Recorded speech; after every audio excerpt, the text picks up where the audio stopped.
ये वो बॉल थी जिसने 21st सेंचुरी के one of the best test series को खत्म किया और इंडिया को 6 रन से एक स्टैगरिंग विक्ट्री दिलाई और एक नाम मोहम्मद सिराज सबके लिए इंस्पिरेशन बन गया और कुछ इतना बन गया कि विराट कोहली भी खुद को रोक नहीं सके उन्हें अप्रिशिएट करने से। आप सोचो, विराट कोहली ने कहा था कि यार जब मैं क्रिकेट से दूर जाऊंगा ना तो खुद को इतना दूर कर लूंगा कि आप मुझे कहीं आसपास नहीं पाओगे। वो विराट कोहली अपने मोहम्मद सिराज को, जी हां अपने मोहम्मद सिराज, इसलिए क्योंकि आपको ये बहुत अच्छे से पता होगा कि मोहम्मद सिराज का करियर जो है वो जो बूम पकड़ा है उसमें बहुत बड़ा रोल प्ले किया है कप्तान विराट कोहली ने। आपको याद होगा कि जिस टाइम पर सिराज नए नए आए थे उस टाइम पर विराट और सिराज ऐसे साथ में थे जैसे बड़ा भाई और छोटा भाई, और पूरे ड्यूरेशन में सिराज को उतना सपोर्ट मिला है जो हर फास्ट बॉलर चाहता है कि यार मेरा कप्तान मुझे इतना सपोर्ट करके दे। विराट ने एक ट्वीट किया, उसमें लिखा कि great win by team India, resilience and determination from Siraj and Prasidh Krishna has given us a phenomenal victory. उसके बाद उन्होंने सिराज को अलग से मेंशन किया और कहा special mention to Siraj who will put everything on the line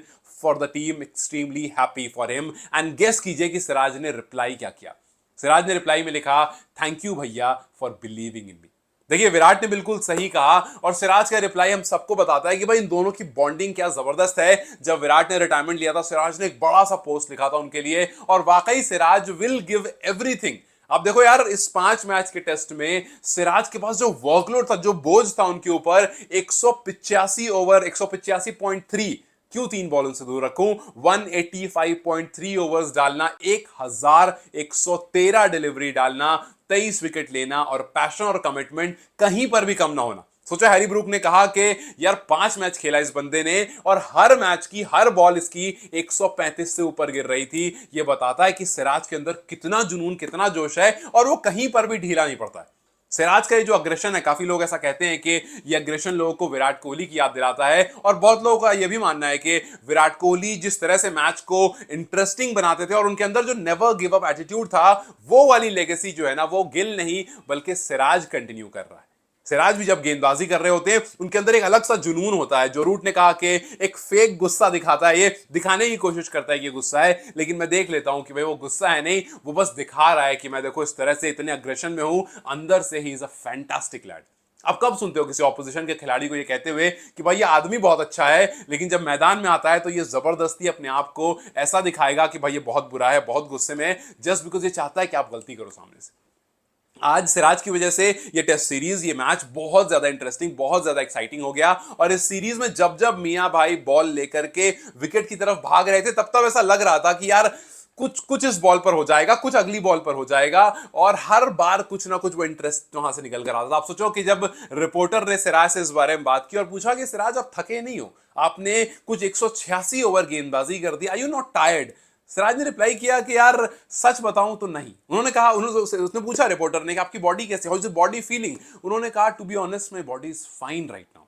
आप सोचो यार, यूजुअली इतना लंबा 5 मैच खेलने के बाद, 25 दिन गेंदबाजी करने के बाद, लगभग 200 ओवर डालने के बाद, मतलब ठीक है 15 ओवर से ज्यादा बोल दिया मैंने, बट फिर भी लगभग 200 ओवर डालने के बाद अक्सर एक खिलाड़ी ऐसा कहता है कि हाँ अब मैं थक गया हूं, अब जाकर के रेस्ट करूंगा। अभी बेन स्टोक ने कह दिया था तीसरे टेस्ट मैच, नहीं लॉर्ड्स वाले टेस्ट मैच के बाद, हाँ लॉर्ड्स वाले टेस्ट मैच के बाद उन्होंने कहा था कि अब मैं 5 दिन जाकर के ना बेड पर रहूंगा, आराम से इत्मीनान से बॉडी को पूरा रेस्ट दूंगा। यूजुअली प्लेयर कह देते हैं इस तरह की बात कि हाँ यार बॉडी थोड़ा रेस्ट मांग रही है, लेकिन सिराज ने साफ साफ कहा कि सच बताऊं तो मेरी बॉडी एकदम परफेक्ट है। और बात 186 ओवर 87 ओवर फेंकने की नहीं, सिंपल कहानी है, आप जब बॉल लेकर के भाग रहे होते हैं ना, एक एक बॉल अपनी कंट्री के लिए फेंक रहे होते हैं और वहां पर ऐसा लगता ही नहीं है कि आप खुद के लिए कुछ कर रहे हो, आपको सिंपल लगता है कि आप अपनी कंट्री के लिए कर रहे हो। जब आप अपनी कंट्री के लिए कुछ कर रहे होते हैं ना, you just give everything. Matter नहीं करता है कि क्या रिजल्ट आएगा क्या नहीं आएगा, आपको बस ये है कि आप भागकर उस जुनून में वो सब कुछ ध्यान में रखते हुए, जो एक खिलाड़ी को ध्यान में रखना चाहिए, वो गेंदबाजी, हर एक बॉल जो होती है जब वो देश के लिए निकलती है तो फिर थकान नहीं होती है।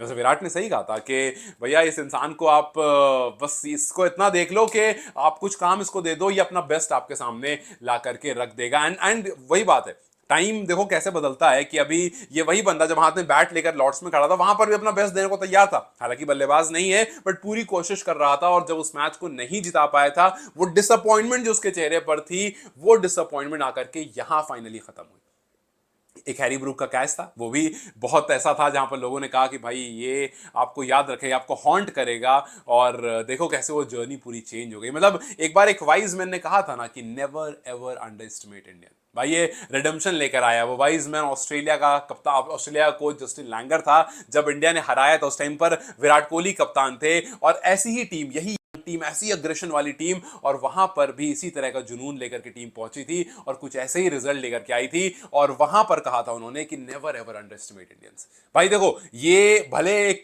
टेस्ट सीरीज जो है ड्रॉ हुई है, लेकिन एक हिस्टोरिक फाइट बैक की तरह से ये सीरीज, आप कोई सा मैच उठाकर देख लो, हर मैच में यू विल सी जबरदस्त फाइट, मतलब ऐसी फाइट जो शायद ही आपने किसी टेस्ट सीरीज में देखी होगी। और आप सोचो, इन सब के बाद एक तरफ कुछ लोग थे ऐसे जो सिराज को ट्रोल कर रहे थे और कह रहे थे, जब जब बात हो रही थी वर्कलोड की या फिर बहुत सारे ओवर फेंकने की, तो लोग कह रहे थे कि यार सिर्फ ओवर फेंकने से नहीं होता है, सिर्फ 20 ओवर 50 ओवर 100 ओवर फेंकने से नहीं होता, परफॉर्म करना पड़ता है, विकेट लेनी पड़ती है। वहीं पर डेल स्टेन, दूसरे देश का एक फॉर्मर प्लेयर, कहता है कि मुझे पूरा भरोसा है कि सिराज लास्ट मैच में फाइफर लेगा। पहली इनिंग में 4 विकेट लेता है, 1 विकेट रह जाती है, दूसरी इनिंग में आकर के when it mattered the most वो आकर के 5 विकेट हॉल लेता है। डेल स्टेन की प्रेडिक्शन 10 ऑन 10 रहती है उस दिन जब 4 विकेट इंडिया को चाहिए होती है और 35 रन डिफेंड करने होते हैं। सिराज 3 विकेट उसमें से लेकर जाता है और इंडिया को एक हिस्टोरिक नैरोएस्ट मार्जिन से विन दिलाता है। और फिर एक ही सवाल, ये सब देख करके एक ही सवाल दिमाग में आता है कि आर यू एंटरटेन्ड, मजा आया कि नहीं आया? मतलब फाफ डुप्लेसी को तो आया, फाफ डुप्लेसी ने ट्वीट तक कर दिया टेस्ट विकेट और एकदम दिल सा बनाकर भेजा। सोचो कि एक साउथ अफ्रीका खिलाड़ी बैठ करके मैच देख रहा है, बिकॉज इतना इंटरेस्टिंग मैच है, आप नहीं चाहते हो छोड़ना, और इस तरह से अब कुछ चल रहा हो, मतलब नो सरप्राइज के जिस तरह का अग्रेशन सिराज के पास है, जिस तरह का पैशन है, उस तरह का रिजल्ट निकल कर आया, कोई भी एंटरटेन हो जाएगा। And that is what test cricket gives to its audience, जो उनके अंदर का पैशन, डिटर्मिनेशन है। और खास करके सिर्फ सिराज नहीं, उनके साथ प्रसिद्ध कृष्णा को जब ऐड किया गया था लास्ट मैच में, तो बहुत लोग सवाल उठाते, मैंने भी सवाल उठाया था कि क्या प्रसिद्ध का सिलेक्शन सही है, क्योंकि आपके पास अर्शदीप है, प्रसिद्ध ने काफी रन्स दिए हैं, अच्छी गेंदबाजी नहीं करी है, क्या उनका सिलेक्शन सही है? बट प्रसिद्ध ने प्रूव किया कि हाँ जी, उनका सिलेक्शन सही है। अर्शदीप को आगे आप यूज कर लेना, लेकिन यहां पर प्रसिद्ध का सिलेक्शन सही है। और जिस तरह से दोनों ने मिल करके गेंदबाजी कराई है, इट वाज अमेजिंग। और सिराज को लेकर के एक चीज मुझे बहुत अच्छी लगी कि जब पोस्ट मैच में उनका इंटरव्यू हो रहा था और उनसे बात की जा रही थी, तो वहां पर उन्होंने बस डिटर्मिनेशन के बारे में बात करते करते अपना फोन उठाकर दिखाया, और जब बिलीव की बात निकली तो उन्होंने दिखाया कि रोनाल्डो का वॉलपेपर लगा हुआ है, उस पर बिलीव लिखा हुआ है। भाई यूजुअली जब आप इतने बड़े खिलाड़ी बन जाते हो ना, आप किसी दूसरे खिलाड़ी का वॉलपेपर, आपका ईगो अलाउ नहीं करता है कि आप दूसरे खिलाड़ी का वॉलपेपर अपने स्क्रीन पर लगाकर रखो, और अगर रखे हुए भी हो तो आप दुनिया को नहीं दिखाते हो। आपके अंदर एक ईगो आ जाता है कि मैं सबसे बड़ा हूं, मुझसे बड़ा कौन है, मैंने ऐसा काम किया, मैंने ये किया, मैंने वो किया। और आप कभी भी एक इंसान का ईगो उसको अलाउ नहीं करता है कि वो दूसरे इंसान की, दूसरे किसी ऐसे की जो एक्टिव प्लेयर है, अभी दूसरे स्पोर्ट का ही सही एक्टिव प्लेयर है, उसको आप आइडलाइज भी करते हो और उसकी वॉल वगैरह फोटो भी लगाकर रखते हो और दुनिया को भी दिखाते हो कि हाँ भैया मैं करता हूं इसको आइडलाइज। हो सकता है बहुत नॉर्मल लग रहा हो सुनने में, लेकिन नहीं, इट्स नॉट नॉर्मल। आपका ईगो आपको अलाउ नहीं करता है। बट मोहम्मद सिराज ने एक बार वहां भी प्रूव किया कि भाई ईगो वीगो कुछ नहीं, जिसको करता हूं आइडियलाइज, उसको करता हूं, जहां से इंस्पिरेशन मिलती है वहां से मिलती है, और उसको चैनलाइज करके इंडिया के लिए डिलीवर करता हूं। और इसी वजह से चाहे आप जो रूट को देख लो, चाहे हैरी ब्रूक को देख लो, चाहे बेन स्टोक्स को देख लो, सब तारीफ करते नहीं थक रहे। हैरी ब्रूक ने कहा कि यार सिराज ने 5 मैच खेले, हर मैच में 135 से ऊपर की गेंद फेंकना, इट इज नॉट ईजी। ये जिस तरह से उनका डिटर्मिनेशन दिखाता है, he deserve this amazing victory. Stokes ने कहा कि यार मैं बहुत रिस्पेक्ट करता हूं सिराज की, जिस तरह जो वो टीम में लेकर आते हैं, इट इज अमेजिंग। जो रूट ने कहा कि यार सिराज जैसा खिलाड़ी हर इंसान चाहता है कि आपकी टीम में हो। ऑपोजिशन लगातार तारीफ कर रहे हैं, बिकॉज दे नो कि सिराज के पास वो सब कुछ है जो एक टीम में एक प्लेयर के पास होना चाहिए, एक टीम को जिताने के लिए। हैट्स ऑफ मियां भाई, हैट्स ऑफ यार।